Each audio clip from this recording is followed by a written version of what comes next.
Très bien.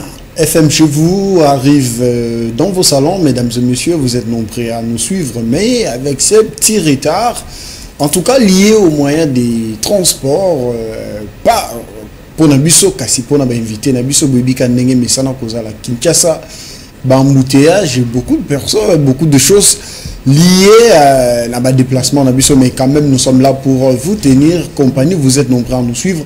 Merci de votre fidélité sur les antennes de FM Télévision. Nous avons l'honneur de vous présenter cette émission, mais aussi avec joie, car aujourd'hui, nous avons le souffle et puis c'est pour nous un nouveau départ. Merci à la grande équipe qui nous accompagne en ces jours.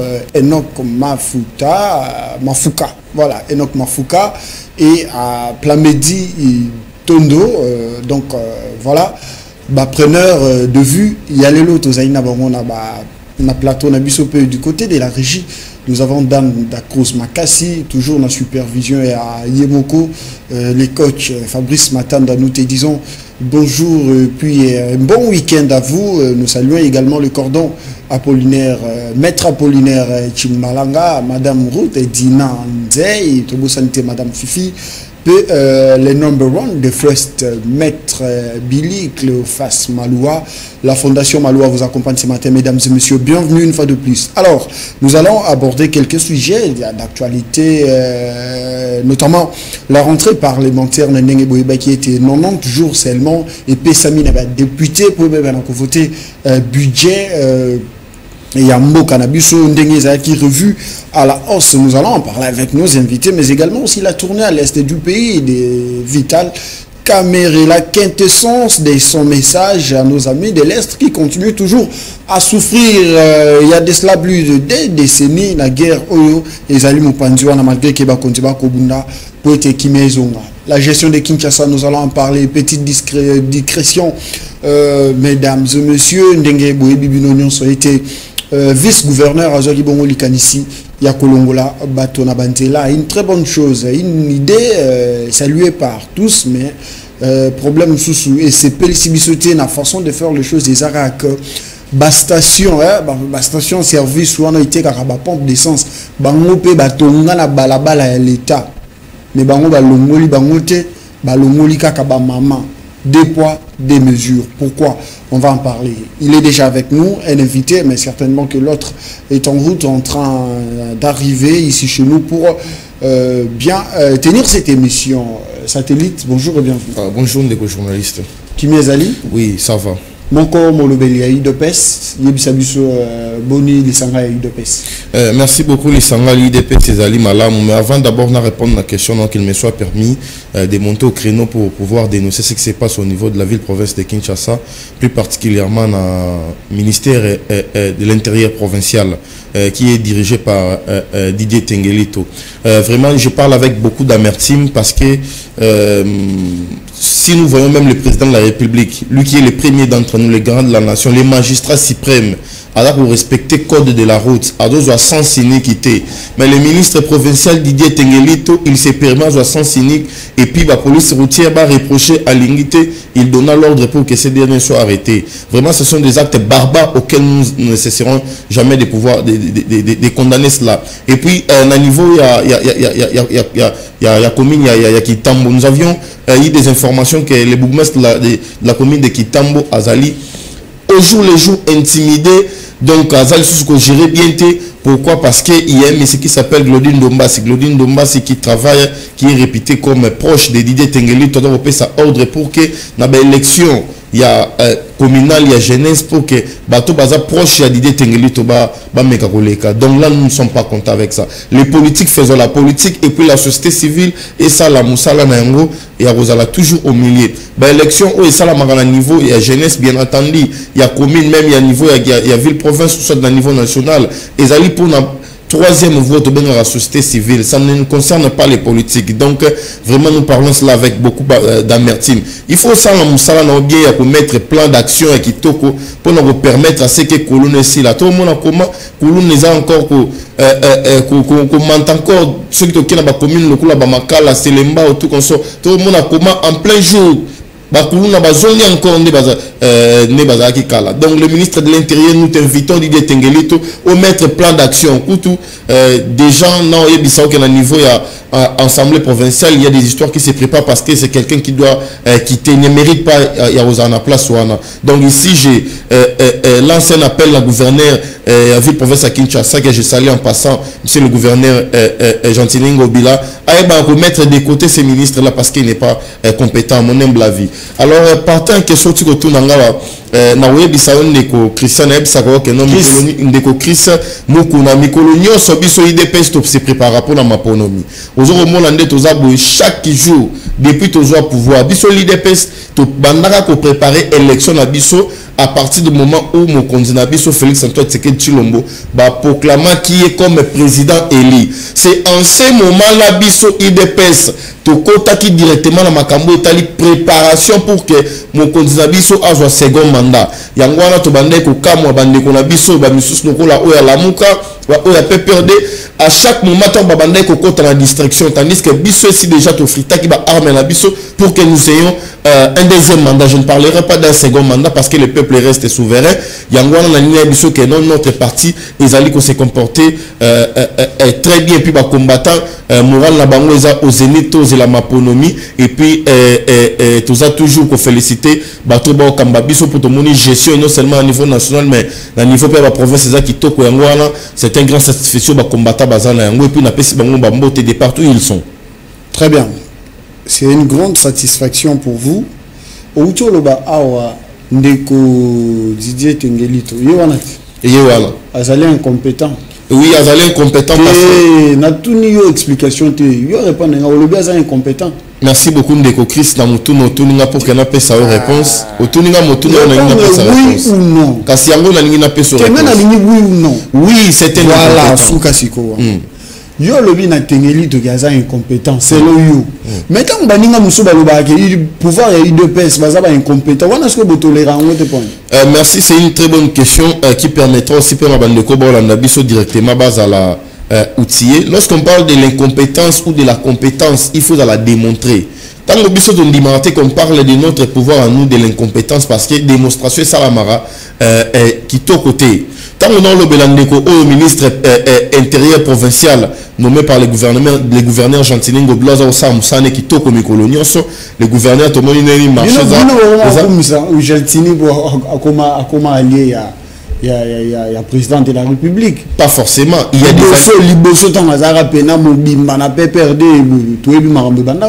avant de répondre à la question de Chris Zelana et Bissau que biso na IDP c'est nous bateka que aux alliés na biso ndeke tu es le bienvenu tout le monde a musala parce que tu peux être allié aux renards. Il y a des renards. Biso et notre secrétaire général Augustin Kabouya que je salue en passant ben sagi biso na grande causerie morale. Il nous informe que même dans la union sacrée, il y a des renards. Les gens, au jour le jour, bateau bazarana mokonzamboka. Il se perdait, on yebise mokonzamboka. Tika parti politique nayo, to pesa yo parti politique mususu. Nene le président togolais, à Salaki, à Tika qui parti à Papa Naye, à Zoa qui parti mususu. Voilà, ce sont des renards, n'est-ce pas? Donc, il ne suffit pas seulement vous allez allier à l'IDPS pour que nous, l'IDPS, tout le monde a pour ça, Moussala Malam, dès qu'on gobe tout le monde, comment, bah, Missale au Sa, Kinshasa, Bopeto, sur Teresa Kitoko, dans l'ancien temps, Kinshasa Bopeto jusqu'à présent ça se comporter Kitoko parce que dans l'ancien temps de Chris Nena Ebisa Gio Awa au monde à Kinshasa se comporta qui n'a pas montagne et des montagnes à poubelles. Certes il y a encore des poubelles dans la ville province de Kinshasa mais il n'y a plus de montagnes de poubelles. Voilà il faut profiter aussi na féliciter sagacité na ténacité il y a Moussa le gouverneur Gentilingo Bla loin de moi l'idée d'être son porte-parole. Nous lorsqu'on parle de la compétence c'est une compétence ils allaient par rapport il y a chaque action. Il y a opération mouton c'est la moussana tala ndeko banda kota ministre provincial a une incapacité à mettre un vrai plan d'action de façon que non pour nous si la insécurité si la méthode mon insécurité comme encore au gangrener ville province à Kinshasa peut-être na sujet na lingua là de moi il y a précédé gestion Kinshasa to kota merci question de Touna qui déjà répondra qui c'est bien mesdames et messieurs vous êtes donc à nous suivre c'est votre émission FM chez vous qui arrive en séjour alors Dame da Cruz si vous parlez le même langage avec nous en tout cas permet-nous d'avoir cet élément consacré à la rentrée parlementaire, qui est d'ailleurs notre premier sujet. Nous allons écouter les dixit du président de cette institution. Nous citons Christophe Mbosso, et puis on retrouve dans un court instant pour commenter cela. Le gouvernement a déposé à temps le projet de loi portant reddition des comptes 2021, mais aussi la loi des finances 2023, ce qui a réjoui Christophe Mbosso. Je félicite le gouvernement. Ceci permettra à chacune des deux chambres du Parlement de l'examiner dans les délais requis pour la Constitution et la loi relative aux finances publiques. Le speaker de l'Assemblée nationale a aussi plaidé pour la diversification de l'économie. J'exhorte le gouvernement à continuer à poursuivre la politique de la diversification de l'économie nationale en s'appuyant sur les secteurs porteurs de croissance. Outre l'aspect budgétaire, le président de l'Assemblée nationale a fait un tour d'horizon sur différents sujets ayant marqué la période des vacances parlementaires, notamment la flambée des prix de biens sur le plan international comme effets collatéraux de la guerre en Ukraine, la problématique de la tenue des élections en 2023, mais aussi et surtout le soutien du Rwanda au M23. Que le président Kagame, l'axe du mal africain, arrête de manipuler l'armée rwandaise contre le peuple congolais.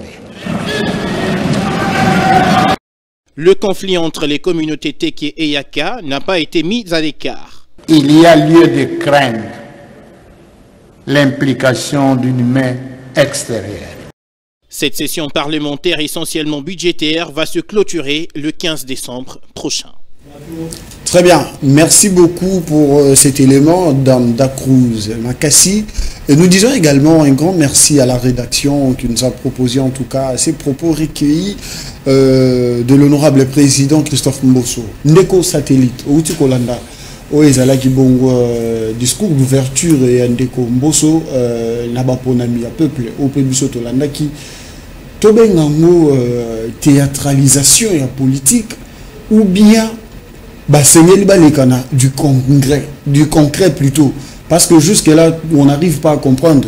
Bunagana, toujours, Namaboko Yaba ennemi, Biso Awa, nous parlons que pour parler, Tobeng si ba musicien, ba MB, Tobeng si ba pasteur, ba Sambeli, Toche ba cotisation, oh, Sengela qui, tout ça, ba contour, nous, ce peut être qui maison à l'Est, chef de l'État peut aller inviter à voyager, à Monio, ba Sengela qui a mon, tout ça. Mais dans tout ça, sur le plan vital, jusqu'à présent, ils allaient changer, la situation demeure la même. Pourquoi? Merci beaucoup Ndeko Chris pour notre déjà nous recevons cette question avec beaucoup de plaisir lorsque Ozo posait la question que non, s'il s'agissait de la théâtralisation. Je dirais non Ndeko Chris. On est des Congolais. Au-delà de la qualité, comme journalistes, mais avant tout, nous sommes des Congolais. Nous n'avons que ces Congos. Nous n'avons que ces Congos comme notre héritage. À part les Congos, tous les Sounélo vont se souter. Il faut y avoir session en septembre, la session essentiellement budgétaire. D'ailleurs, je profite de cette occasion pour féliciter d'abord le président Mbosso avec son bureau et puis l'Union surtout la République démocratique du Congo. Utiliser exception dans le principe où il y a session budgétaire, mais un peu traiter les sous makambu etali ya insécurité est oti kolanda na etando ikia wande ba chili biso à partir à régime yo. Comment le président Mbosso a fait allusion na le président rwandais et puis na makambo za koleka na province ya Maindombe que je vais aussi dire quelque chose là-dessus. Mais parlons de la rentrée parlementaire. Rentrée parlementaire, il y a mois en septembre, c'est une session essentiellement budgétaire. Tout le monde dit comment, d'abord, il faudrait féliciter aussi le gouvernement congolais par l'entremise du Premier ministre Sama Lukonde Michel, parce que à Keiko déposer budget et non seulement à temps, et puis c'est un budget qui est réaliste, Ndeko Chris. Le long, tout le monde va déposer le budget à 14,6 milliards de dollars.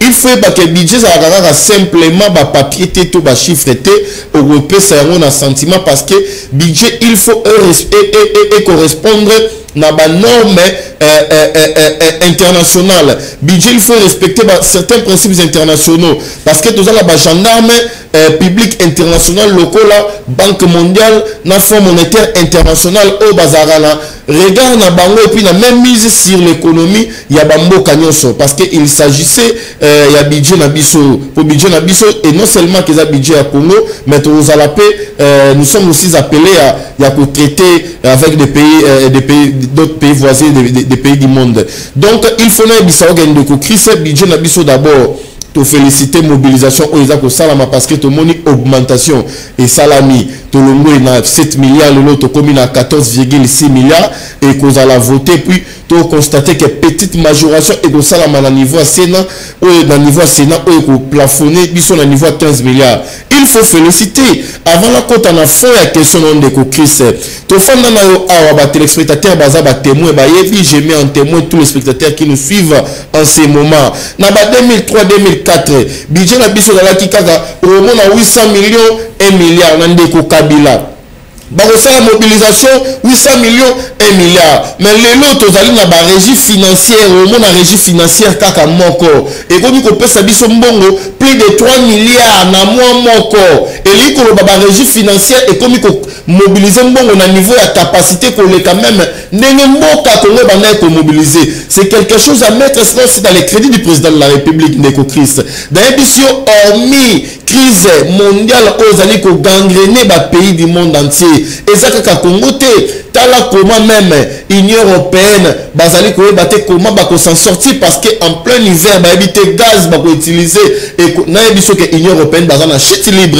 tala les États-Unis d'Amérique le litre à carburant et le moins de $1 et comme le lot non peut formation de $4 mais biso le gouvernement congolais azali toujours ko maîtriser cadre macroéconomique et puis microéconomique c'est quelque chose à féliciter tala le lot non yebiso Ndeko Christ majoration et que ça même na niveau à salaire ya batou budget là qui déposé les 15 te féliciter le gouvernement congolais tous la baeli na biso ba traiter en minutieusement ko la commission au Sengeleleka et puis budget on a de retravailler en année to bengi année 2023 et puis na biso que parce qu'ils année électorale ce qui prouve à suffisance qu'il y aura aussi bel et bien les élections parce que l'IDPS aussi n'a nullement l'intention il y a qu'au glisser Ndeko Christ na Bissau donc c'est quelque chose à féliciter pour la question tout n'a non s'il s'agissait de la théâtralisation non Ndeko Christ le président Mosso va utiliser même un principe exceptionnel parce qu'un principe n'est qu'un principe lorsqu'il souffre d'exception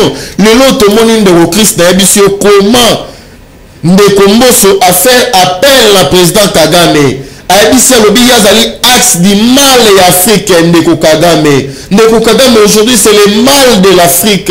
Ndeko Kagame aujourd'hui c'est le blocage du développement. Et non seulement sous région mais Afrique. Ndeko Kagame aujourd'hui c'est le gendarme. Il y a impérialisme. Ndeko Kagame aujourd'hui n'a pas eu Ndeko Christ. Azali Moutou Azali ko freiner développement à Congo parce qu'il est soutenu par des puissants. Il faudrait être un enfant pour ne pas comprendre ces jeux qui se passent au niveau de l'Est. Bounaga les a occupés pendant 3 mois. Oui, on a dit ce qu'on ne vient pas. Mais il faudrait savoir que dans l'ancien temps, Bounaga aussi a été occupé pendant plusieurs années. Au Bolo Belangote. Mais dans une formation que le lieutenant général, que je salue en passant, Constant Dima, le gouverneur militaire à Nord Kivu, a lancé appel mon corps solennel et puis à mobiliser ma troupe au Bazali sur le champ d'ici Bango Kenon. Moral la au zénith, à mettre la communauté nationale et internationale en témoin, chose qui ne se faisait pas dans l'ancien temps. Pour Abissabango que dans quelques jours, Bunagana sera récupéré. Bunagana n'est pas occupé par les M23, les Bunagana est occupé par l'armée rwandaise. Voilà tout bien. Tout le monde comment va continuer biso bamboro au niveau province à Maïndombe. Peuple à Bandundu, Bazali peuple moko répété. Calme, bazali peuple moko pacifique, ba histoire ba barbare les karakuna Ndeko Christ. Mais la zone ngana Bissau Ndeko Christ il faut ba ke ba mboro ba kotaki. Au monaki comment ba tourner à président Kagame et Salama qui na niveau à Brazzaville. Pourquoi Kagame cherche toujours le mal du Congo? Pourquoi Kagame cherche toujours le mal des Congolais? Est-ce que Rwanda ou non Bissau il se permet que Ndeko Somba Bekta na niveau Congo Brazzaville pour quel objectif Ndeko Christ? bato bazala katsa maindo meza bateke na bayaka mbaza robomate. Il faut tout ça une étude minutieuse par rapport à ça parce que l'anthropologie sera appelée à ça, à cette question. Peuple ya maindombe à l'occurrence bayaka bateke bazali caractérisé par ba acte barbare wanate.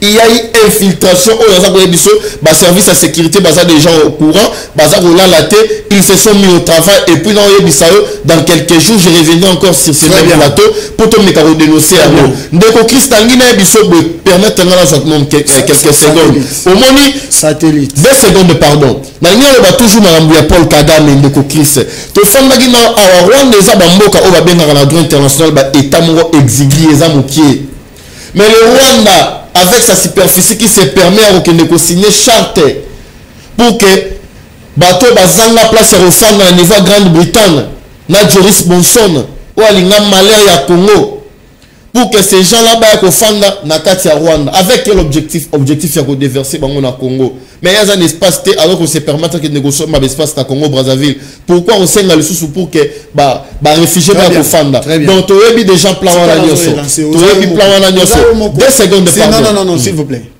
Ozayo Moko Pemanan bandeko boko landa numéro Izali.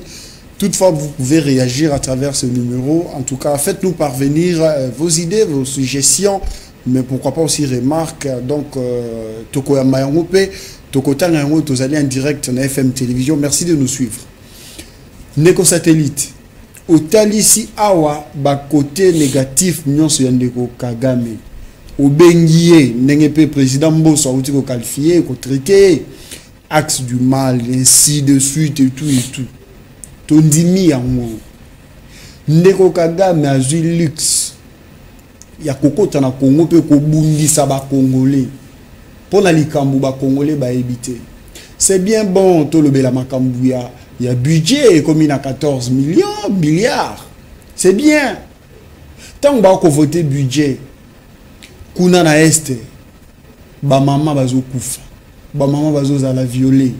Tant que député baké na rentré par plutôt na vacances parlementaires mingi to solo na bango na mikili ya poto ba mama ba ko kufa ba ko za la violer ba tata ba ko mona ndenge ba ko zwa basi na bango na makasi nyonso nezali ko continuer biso to tika likaka na sango pe loembo moko Kagame l'axe du mal Kagame entre-temps Bunagana tant Bunagan les alliés occupés na minute est-ce que toebi exactement ni les alliés qu'on a implanté na partie où on a mboka na biso est-ce que toebi ni au bazali qu'on ça là qu'est-ce que les Congo perd actuellement aussi longtemps que ba ennemi bazali occupé zone où on a plus de cela 100 jours est-ce que toebi exactement qu'est-ce qui se passe ah aux alliés koloba ndeko lobby gouverneur militaire à lobby troupe bazala na moral au zénith c'est bien bon mais pour quelle fin monsieur nous sommes en train de parler kozala ba discours il y a bien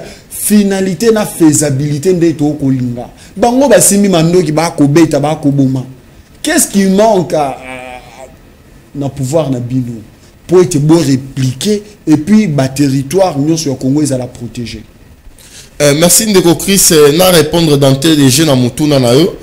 Qu'est-ce qu'il nous manque à nous l'armée congolaise pour que tout récupérer le territoire wana nyonso? D'abord on a l'ingénieur que l'armée congolaise c'est une armée hautement professionnelle et non seulement qu'elle est hautement professionnelle mais caractérisée aussi par des enjeux hyper professionnels. Natango FRDC amenaka ba conquête na yango natango FRDC amenaka bitumba na ye pour être akende ko récupérer ba territoire opération na ye bitumba pour récupérer ba territoire na ye na ngina bisayo bonde ko Chris c'est que nous devons comprendre d'abord que FRDC a sala ba opération ndenge moko na ba rebelle té parce que ba rebelle baza répéter ba barbare bango même ba moni population a ko boma na population a ko respecter na ba normes écologique qui était à alors est-ce qu'il faudra encore une question maintenant qui doit être posée sur ces problèmes? Il est demandé aussi au FRDC de pouvoir mener des opérations de la même manière que les rebelles mènent. Moi je répondrai par non d'éco-crise. Pourquoi? Parce que nous sommes une armée loyale.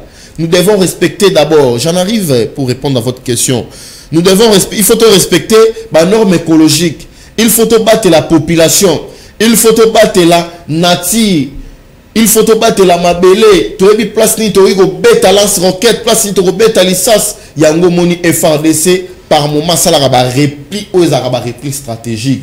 Même Bounaga n'andenge zalaki récupéré par l'armée rwandaise sous l'étiquette il y a M23 n'a dit ça que FRDC beta qui était masala qui repli mon stratégique pour nous permettre à ce que population a koufaté pour ceux qui FRDC qui a beta progresser à côté. Est-ce que le Bénin Congo ils ont perdre na minute autant où ils allaient parti on les allaient occupés par les rebelles. Ndeko Chris il faut tout ça sincère. La République démocratique du Congo à l'heure où, au moment où je vous parle, à l'heure actuelle, Azali n'a moins de groupes armés que dans les régimes passés. Nous répondre. RDC, tout ça, a moins de groupes de rebelles par rapport à dans l'ancien temps. On a d'accord, on a même des spectateurs d'accord. Ce qui revient à dire que non, l'action menée par les FRDC, sous l'impulsion, il y a les premiers d'entre nous, les magistrats suprêmes, les commandants suprêmes FRDC, c'est une action, c'est une opération qui n'est pas moindre. Toujours récupérer. Nous avions hérité le pays qui a été divisé. Nous avions hérité un Congo séparé avec plus de 200 groupes de rebelles. Groupes armés, il y a plus de 200. Nord Kivu, Sud Kivu, Ituri, Maniema, Tanganyika, Kuna, Katanga. Tu prends beaucoup de temps, tu ne me réponds pas. La volonté du gouvernement congolais est ferme pour nous récupérer. Et puis le chef de l'État avait dit que Akofut a pris surtout pour que paix et revenir au niveau est de l'Église. Ce qui revient à dire que même les groupes armés, c'est ce que nous condamnons. Parce qu'il y a même une analyse qui publiait que dans le moment où on a gagné plus de 5 millions de dollars. Cet argent-là, la République démocratique du Congo, le gouvernement congolais, avec le temps, nous allons récupérer Bounagana. Je reviendrai encore ici pour une émission que le Bounagana est récupéré. Baïké, FM Télévision, Ezali Bongo, émission Nabino FM chez vous. Bon, comprendre comment est-ce que Ndeko Satellite, toi, Ezali Bongo, président, il y a Parlement debout, il y a UDPS côté Angaba, Bazali ko défendre le pouvoir en place, Azali ko échapper na ba question na biso. Certainement pe bino bo comprendre ngo. Des échappatoires té. Ba téléspectateurs bazolanda. Ezali affiché comme ça to koyeba bongo na kotanga ezali makanisi na bino. Outi côté il sabiso pe ko inventer budget à 14 milliards. Au talis n'engeni par le passé budget ezali na ba millions. Oui. Voyage, il y a 100 pas et bandara toujours dans le Kolomoko. Alors, ce qui te lobby, toi, analyser 14 milliards wana. Impact na yango na social ya ba Congolais kozalani. Député déjà ça a 21 000 $. Chef de l'État où tu éviter ce qui a touché à combien. Premier ministre, salaire n'a pas inconnu. Il y a vrai bimaka vraiment il y a un te lobby inconnu mesdames et messieurs. Ba DG, ba mandataire to benga bango bongo. Ya bango ezaka combien? Budget ya lié na infrastructure, ba travaux publics et autres. Budget armé jusqu'à ezaka kana 450 millions ou quelque chose comme ça. 450 millions de dollars. Lelo o 14 millions na et kozala na impact na social à ba Congolais. Merci Ndeko Christa Motuno Tuninga. D'abord, il faut féliciter le gouvernement congolais pour la volonté. Mais tant que nous sommes appelés à féliciter, à encourager. Tu as oublié que c'est plus mieux, mais c'est quand même pas. Parce que Mboka Congo, il faut qu'il y ait encore un budget au-delà de 14, il y a 15 milliards. Mais aujourd'hui, tout le monde 14,6 milliards, c'est quelque chose à féliciter. Et puis, ce qui montre à suffisance que non, l'économie à Congo comme diversifiée, la diversification de l'économie nationale. Prix au Sombara gâteau aux États-Unis d'Amérique en 1970, en 2022, a même prix à la télé. Vous comprenez de Chris, et ça circuit économique. Lorsque l'augmentation du salaire et salamara, au monde a pu bloquer sur le marché fait matin. Vous avez santé que prix comparaison mingi. Mais c'est sur base de la comparaison d'économie évolue. L'économie est comparative. Nous devons comparer les économies. La révolution française est bannie en 1789 sans compter la révolution américaine. Donc nous les Congo, le président Félix. Est-ce que tu te rappelles que vous avez exigé à Kabila beaucoup de choses, vous? Certainement. Mais si comment on doit avoir le temps nous avions exigé beaucoup de temps, M. Kabila, parce que M. Kabila aussi avait fait beaucoup de temps. Le président Félix a fait que 3 ans et demi. Hormis 3 ans et demi, répondre notre question, on va avancer. FCC impact autour du questionnement, c'est important, il faut bailler parce que nous avons une coalition FCC cash au Bachaki Biso Bakron Kajam et permettant que nous travailler. Et maintenant nous travaillons, les preuves sont là. Autour de l'impact, il y a un budget à l'État par rapport, il y a social, panier de ménagère, bon, ça ne dérange pas de crise. Au moment les lots, estomaqué permettre de faire tant que tu as budget, mon impact na ngote. So lingi au mon impact ya budget au total ya ngoko apa ba agent économique ndeko Christian yebisao. Ngai so ina tekara matembele. Na travailler dans l'état té, na zokota na domaine ya l'état té et vous allez un peu moins je ne dis pas difficile mais moins un peu difficile pour mon impact directement ya budget à l'état. Les économistes ils vont pas me contredire. Lorsque l'État a mobilisé le budget à 14 milliards, parce que le budget a ils allaient mobiliser. Donc, calcul, il y a des recettes, des dépenses. Il y a des recettes, des dépenses et une augmentation dans le salaire à bateau. Ceux qui fonctionnaient, parlons de l'enseignant, ou à 560 000 francs. Dans relancé. Oui, il y a des économistes qui vraiment. Mais ils vont écrire, je ne sais pas s'ils vont me contredire. Les fonctionnaires, tout à fait, les policiers, les militaires. Ils vont écrire, je signale que l'émission est en enseignants Koutou. Oui, les médecins, les professeurs. Oui, les militaires, les policiers augmentation salariale. Ils ne vont pas me contredire, je sais qu'ils vont écrire. Ce n'est pas pour rien qu'on m'appelle satellite. Tenez ce signe de Cocris, 560 000 francs pour un enseignant. Jadis, qu'on a 200 000 francs. Parce que, permettez-nous la parenthèse, dans l'ancien temps, vers les années 2003, 2004, 2005, remontant même 2008, 10, enfant d'un enseignant ou enfant d'un fonctionnaire, c'était des propos injuriants. Mais le lot, tout le monde a remis comme enseignant, même il faut que la demande d'emploi parce que l'augmentation salaire et salaire. Je répondre à la question pour ne pas frustrer les téléspectateurs de Cocris. Tant que vous 560 000 francs qui touchent un enseignant les mois, le gros budget n'a pas le de 7 milliards à parlons 15 milliards. Et l'enseignant a 560 000 francs. Vous faites x2 à salaire, vous en avez plus d'1 million. C'est ça l'impact de au monde. Et vous savez, effectivement, mais oui, dans le mois de novembre, je reviendrai encore ici. Mais le budget aussi n'est pas encore voté. Loi des finances. Non, loi des finances, autre travail. Le budget a été déposé le 15 septembre.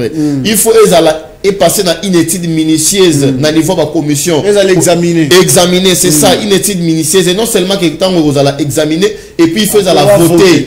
Après que vous allez voter, vous allez exécution. Parce que le budget zali mbongo ya dépenses na ba recette au salama. Tant on lobi 15 milliards. Na uta go biso a budget za 14 milliards. C'est 14,6 milliards. Tant que tu as un niveau Sénat ba la majoration à quelques millions pour que toi comme un niveau 15 milliards. Même ça que budget il faut répondre et correspondre à la norme il y a finance publique internationale. Impact na ngo si on a kasi pas ba imboka lorsque les fonctionnaires majoration augmentation salaire et au salama. Et les Kolobanini, Moutoua Bandeko 560 000 francs, tant à comme 1 200 000 francs, mais on la carte à foyer. Dans le foyer, c'est ça qu'on appelle le circuit économique. Maman, on va 10 000 francs pour qu'il y ait 10 000 francs, et vous allez augmenter comme 20 000 francs. C'est ça l'impact.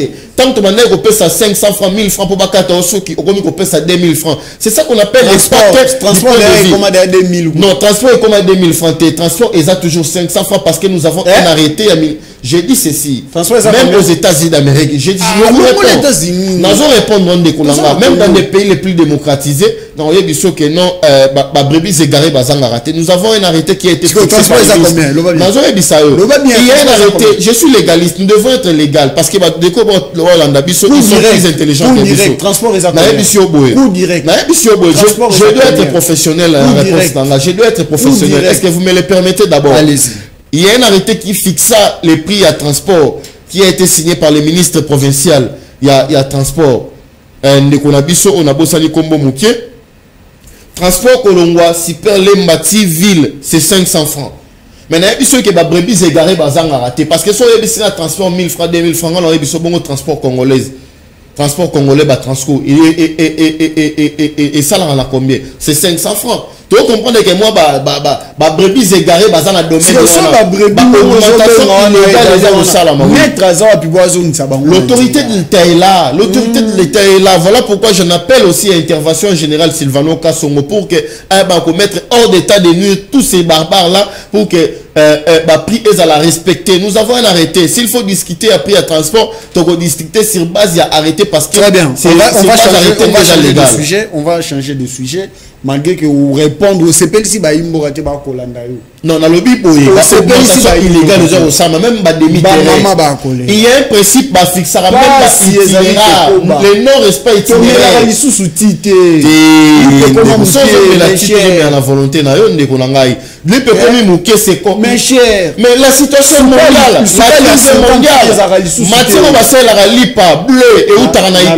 aujourd'hui l'Ukraine a subi invention russe, la crise mondiale, la crise n'est pas congolaise. Satellite. Naibisa ki ozayo moko. Zala pio. To melara lisu utite ba imboka.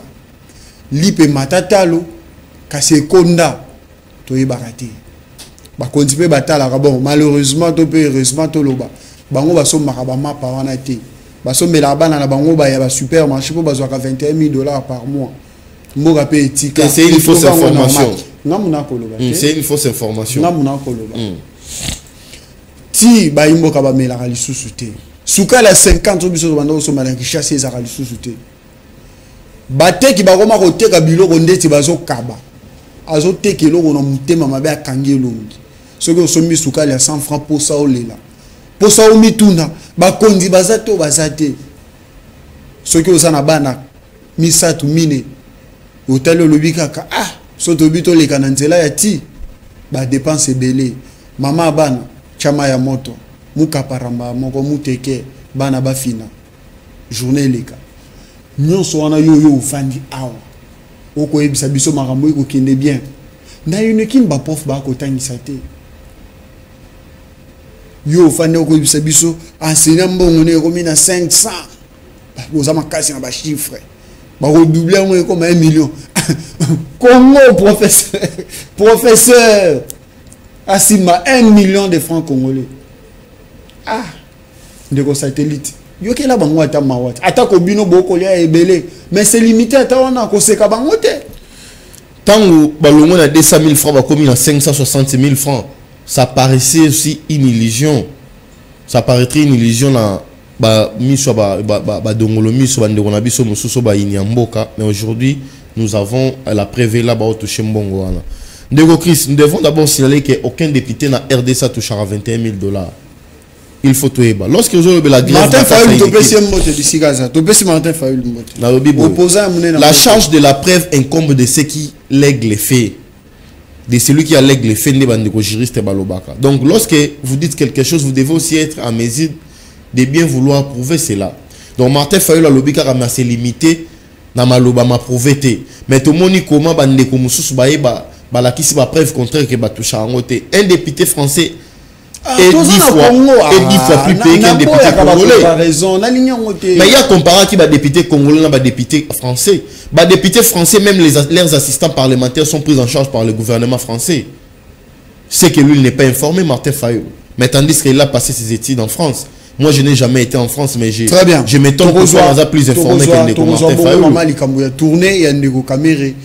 Dans l'Est de la République démocratique du Congo, il n'y a pas Ndeko Kamere qui n'a pas comme Italisa, il n'y a pas Imboka ou Bazali, n'a pas si. À ce là qui n'a bango, à Ebaki Bongo, n'a pas réconforté bango d'une manière ou d'une autre.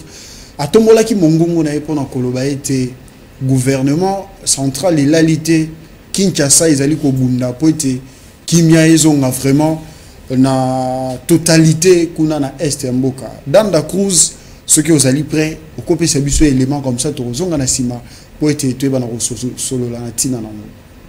Prenons la direction de Bukavu. Celui-ci s'est arrêté à Kavumu et à Mudaka avant d'arriver à Kalengera, entité considérée comme son quartier général Bukavu. Dans son meeting, Vital Kamerhe est revenu sur la situation sécuritaire dans l'est de la RDC, dénonçant notamment les agressions auxquelles fait face le pays. Celui-ci a également parlé de multiples potentiels que regorge la RDC alors que la population continue à vivre dans la misère. Pour lui, il faut que les autorités définissent des nouvelles politiques afin de l'exploitation de ces ressources profite véritablement à la population. Comme à Goma, où il a appelé le M23 à déposer les armes, Vital Kamerhe demande aux groupes armés du Sud Kivu de se rendre en vue de permettre le retour de la paix. Il insiste également sur la responsabilité du gouvernement de prendre en charge les rendus pour la réussite du processus de démobilisation. Pour Vital Kamerhe, la paix à l'est de la RDC nécessite l'implication de tout le monde. D'où son appel à toute la population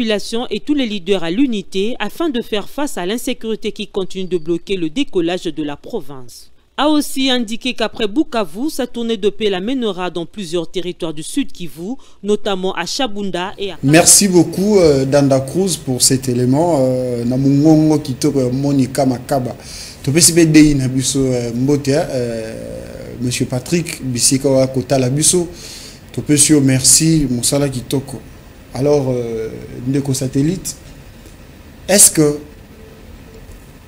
tourner ils allaient na tina ya Rosala aussi longtemps Congolais ko luka allez ka marmoro na action pour te kimeza mais biso dozaka na maloba oui réconfort ils allaient bien caméra zali tata ya libota et surtout pe ils allaient mabele na et sengo ils allaient pour être ba imboka o ba yoka ki condamnation na e a comment qui libéré bah c'est peli na romona ndenge à retrouver bongo liberté na c'est une bonne chose mais est-ce que tina ya meeting o eza vraiment to peut solutionner une meeting qui ko apporter na o Italie bongo guerre na partie est mboka. Merci beaucoup Ndeko Chris na motuno tuninga d'entrée de jeu na ngina biso que la liberté d'expression, la liberté de manifestation de circuler eza garantie par la constitution la biso tous les Congolais jouissant de ses droits politiques et civils, azali na droit wana permettre na tautologie ya ko circuler, ya ko s'exprimer, pe opinion na ezala entendu. Mais à mon humble avis, je ne trouve pas la quintessence ya tourner wana. À mon humble avis, je ne trouve pas. Bandi hein. Na lobby à mon humble avis. Partenaire na bino. Non, c'est un partenaire. Na lobby boy. Ça n'engage que moi. N'est-ce pas? Ndé na tu biso à tous les Congolais. Que toi, a droit de mettre à vie sur un sujet quelconque. Donc, c'est mon opinion à moi. Je dis pour Nangaï, na moni tourner wana pour Nanga. À mon avis, je trouve que tourner wana na importance de mon côté. Pourquoi? Ils ont l'importance de mon côté parce que nous savons les problèmes auxquels les pays ont faire face maintenant. Et puis, ce qu'on a à faire parvenir d'ailleurs, lui, il est mieux placé que nous parce qu'il y a des canaux appropriés à pouvoir les faire parvenir. Avant de fond, il y a tourné à caméra parce que nous allons aussi analyser le discours à caméra. Vous allez converger avec moi pourquoi dans le lobby bongo se mettre d'accord justement à la fin. Allez-y, allez-y. J'ai eu l'information, le président fédéral Yacide Kivu, INC, interdisant à tous les militants. C'est une information, je parle ici au conditionnel, mais je crois que c'est une bonne information, et puis c'est une information vraie, mais nous allons encore en vérifier. A interdire les militants sur INC de porter effigie à chef de l'État, et puis Banzembo au combat chef de l'État a cité. Et ça peut droit na bango. C'est leur droit, bien sûr, mais ils sont des partenaires. Mais ils appellent droit. Il y a un droit. Nazoloba. Nazoloba. Na énuméré 4. Na habité et comme il peut savoir pas si c'est gagné. Ah bon? Na évolué. C'est mola. Na l'ingina loba sous une crise et non seulement ceux qui n'a pas militant, mais le local tout le monde a commis gravissime. À quel sous et pas il y a ba cadre INC interdit bango ba porter ba effigie faisant mention il y a chef de l'État. Nanyon soana osapega ka il aurait, il semblerait. Et ça ka bon moto. Nazana mokanda na pesa ngo. Té. Il aurait. On le met que sur le conditionnel. Non, le conditionnel parce que jusqu'à preuve du contraire, je n'ai vu aucune autorité de l'INC, aucun cadre de l'INC s'inscrivant en faux par rapport à cette information ou dénonçant cela. Il y a une formation encore et ça au juge na véracité na yango. Dans l'ingénieur biso bondeko Chris. Et non seulement interdit le cadre, mais interdire le ministre ou accompagner de Vital Kamerhe la tournée dans l'Est Ngumba Congo. Et non seulement interdit le ministre, mais interdit le mandataire qui nommé pas président de la République. Là, ça devient quoi? Là, il a maté aux Alina et Longia Mokonzi Mboka. Là, il a du courage. Il a dénoncé Yango. Mais ces activités, il y a dans une il y a UNC. Oza expert en matière journalistique, le colanga IP naza technicien dans la question politique. Tant que yo monyango qui a droit na bango, il n'y a pas un problème, mais biso na politique tozo mona nodi moko quelque chose. Nazo relancer. Et tant que c'est que mona ba bisagi biso boye. Kana relancer. Ndeko satellite. Mokonzi na bino Augustin Kabuya. Abengisi bino banso na Sainte-Thérèse. Alobi milulu politique et kozala kuna ekopesa makuna tozali na lisolo akokabola na base ndenge bozawana boyebi bien que ndeko Laurent Batomo naza allié na bino ndeko Vital Kamerhe aza allié na bino ndeko Bati Lukwebo et j'en passe bino bokomi kuna yonde timoto ya IDPS par exemple. Est-ce que okoki ko kamata elamba o ezali na elongi ya Bati Lukwebo la te ngo po aza allié na bino? Merci beaucoup. Il faut d'abord que ça la nuance. Bango baza ba lié IDPS. C'est l'IDPS qui est parti. Ils sont en pouvoir. Biso za parti au pouvoir. Bango ne ba ko accompagner biso. Ne sengeli bazo la dictat na bino. Zela n'a expliqué na symbole ngo kitoko. Expliquer ba la autorité morale moko. Il s'appelle président Félix Antoine Tshisekedi Tshilombo. Il y a pas autorité morale. Lorsque je parle d'autorité morale, donc c'est-à-dire c'est lui le maître suprême. Permettre peut-être par expression to ba mo choquer ba loin de moi idée à une idée dictatoriale ici na inga ko c'est lui notre représentant, c'est lui le numéro 1 il y a union sacrée. Donc à part président Félix Tshisekedi mutu na union sacrée à alité et l'inko ba biso banson et les alliés na biso parti pouvoir nous sommes au service yanani parce que en 2023 c'est le président Tshisekedi ndé mutu ba côté ezangaité Chris Mukuna ezandeko Kamerhe ezan ndeko Katumbi te ezan ndeko Bemba te na yango siko na yango linko ba biso nyonso biso banson il faut te pesa e makanisipe maboko na soutien et tel si c'est que la biso boye yango la hôtel koloba yo zali expert en journalisme ngana zali ko maîtriser to technicien na ba question politique et tel si c'est que d'abord il faut comprendre la politique te la bassine du temps total la bassine na au travers to banga relo côté biso IDPS to banga relo côté parce que na oye biso que non opinion est favorable en 2023 ba voter Félix Antoine Tshisekedi Tshilombo et puis donc pour la bino balati bilamba ya tata mokonzi ekolote pour na bino ba bungi nzela muke bongo na émission de Christ na kata union sacrée nous avons des alliés renards. Ils sont des alliés bien sûr mais ils sont des renards. Wana da olobaki yango ngana tuno mutu na répondre yango la yango la lingi na lobabo. Lokola balati nazali d'accord te. Lokola balati bilamba. Naza ko évoluer. Ya tata mokonzi naza ko évoluer. Babungi nzela muke. Naza ko évoluer.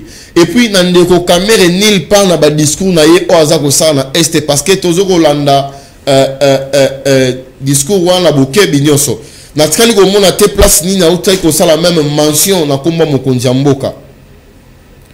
Parce que le ceux qui sécurité dans la place où il y a un meeting, et ça parce que le président de la République, c'est Azar au travail des coloniaux sur tout peu moins ensemble avec le gouvernement. Ensemble avec le gouvernement, on a bien sûr que mais impulsé ou t'as pas mon Konzamboka. Tout à fait. On se comprend. Donc il faut à ça la mention à mon Konzamboka. Il aurait dû commencer à mon avis d'abord par que j'étais l'éloge d'un président Félix Tshisekedi parce que c'est lui qui est les garants du bon fonctionnement. Celui le fonctionnement de l'institution, digne na place au sabre discours, c'est parce que mon Konzambo Kazako travaille de Kokris. Yango moningai d'abord du point de vue à forme, nazali d'accord na tourner de Kokamérité, na kota na fond. Satellite. Bino temps bozaki bokonziawa. Bolobaki était na période de Kabila. Na sepel bo lelo tanye mingité. Bongo bien. Bolobaki était ba ministre Zaïka Mouké Soleki na etando koyo kakaka. C'est sur instruction. C'est sur instruction. Bon, mon accord, on m'avait été ministre, c'est une initiative. Alors, le loi est ça, les mabongo. Ba ministre, mingi, balobali sur instruction. Mais mingi, comment ba idée na bango pour être sengeli ba sala musala pour nous retomber dans kita. Alors, le long de Rokamere na o ezali meeting ya parti na UNC. Ako sepela na base na e bino bomoni mabe po ete balati elamba ya tata mokondité atangi kombo ya tata mokondité selon yo bomoni ngo mabe en quoi loba comme ça to les gana sujet asuka. Merci à vato les gana sujet asuka permettre nous la fongo la parenthèse de Kokris to votera président de la République dans Mboko to votera premier ministre était na ba ministre était le président de la République est élu sur base d'un projet. C'est sur base il y a projet après identification. Dans le niveau Assemblée nationale, il y a majorité parlementaire. Tant que premier ministre Abimara, premier ministre aura projet à niveau Assemblée nationale à défendre un programme il y a gouvernement. Sur base il y a programme le premier ministre a formé un gouvernement. Très bien, merci. Pour la pardon quelques secondes. Il y a autant au ministre sous l'impulsion. Et c'est normal parce que le ministre ne peut pas sortir dans ordre tout programme aux ala qui défendent dans le hémicycle parce que les le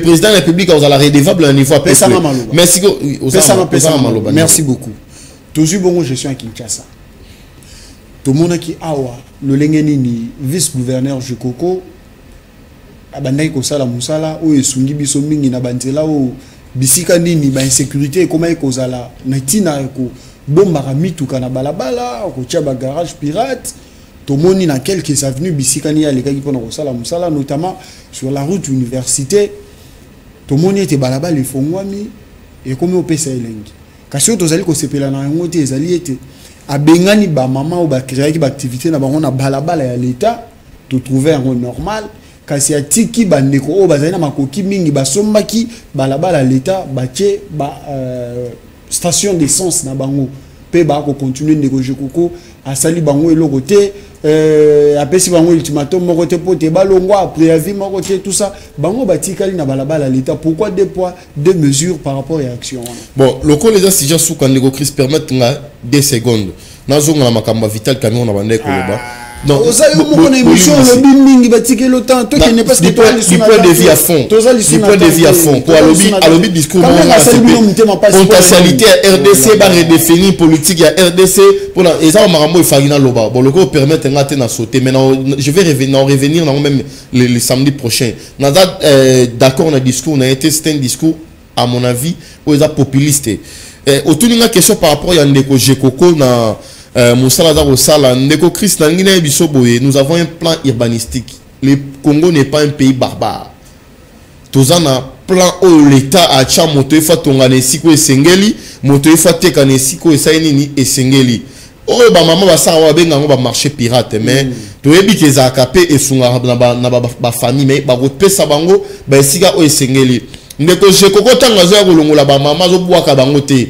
A cause ça bango na katsa ba wenze moni nzango pealité po maman même te ba wenze ali système za nini te ngape mama te kana wenze système za neni no mona mama wenze zali kuna mama tirine wenze babimika na makadam l'état congolais non seulement azana droit ya ko boya ba marché pirate ça mais il a aussi a droit à garantir ba vie à batou parce que ceux qui accident moko se commettre tout au long de la route batou akufi et l'ingo ba que l'État est irresponsable parce que l'État doit qui côté on a to beta qui m'a beaucoup ça tout à fait tant on beta mako dans la carte à crédit la station d'essence dans la carte à crédit à gouverner il y a des problèmes qui ça sous l'impulsion chef de l'État na koko mande ko Chris Kobanga te ba station d'essence pour tongama bazwaka ordre ndeko na ngai toza na l'État te toza na l'État maman na pe ba futa ba benga ngoni oh ba futa chaque jour moins taxe na ba ngoni ticket il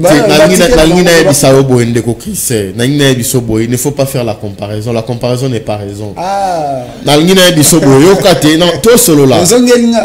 comparaison n'est pas raison dans les cas d'espèce. Dans le sens Mutu oyaye a tonginda kunaye a wazui certificat. Vous pouvez comprendre. Pour ça, par exemple, le commerce dans les station na place où il mais tant que tu casser il faut te casser en OP pour oui infraction il y a destruction méchante existe à arsenal juridique congolais.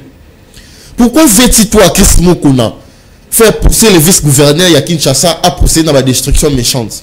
Ouais, alongola ki pe ba maman na méchant. Te ba maman alongoli bango méchant te abandai ko yazo conseiller ba maman boko tana wenze. Mais pourquoi il peut conseiller ba ba station na mais pas ba station apesi bana peso siko information. Na peso information. Allez-y. Ezali na équipe bazali ko procéder siko na étude ya ba certificat ya exploitation ya ba station o installé là.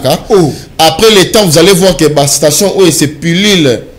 Mais le chef de l'État mais le chef de l'État a conseil des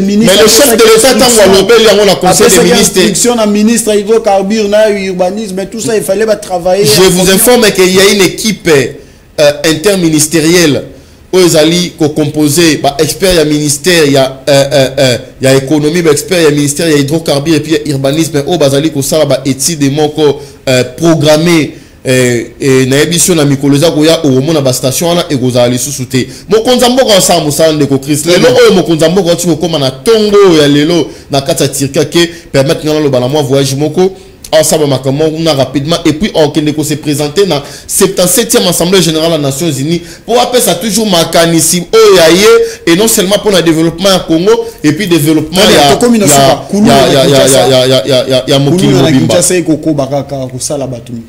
mais na loba ki ngokulu koko parce que le ministre provincial Didier Tengelito n'a pas un plan moko d'action qui toko à remettre en œuvre. Et bon commissaire provincial. Le commissaire provincial il y a zoaka makanisio ou takapa ba gouverneur. Il peut rejoindre initiative ya. Na lobby boire il peut rejoindre initiative ya mais il est limité.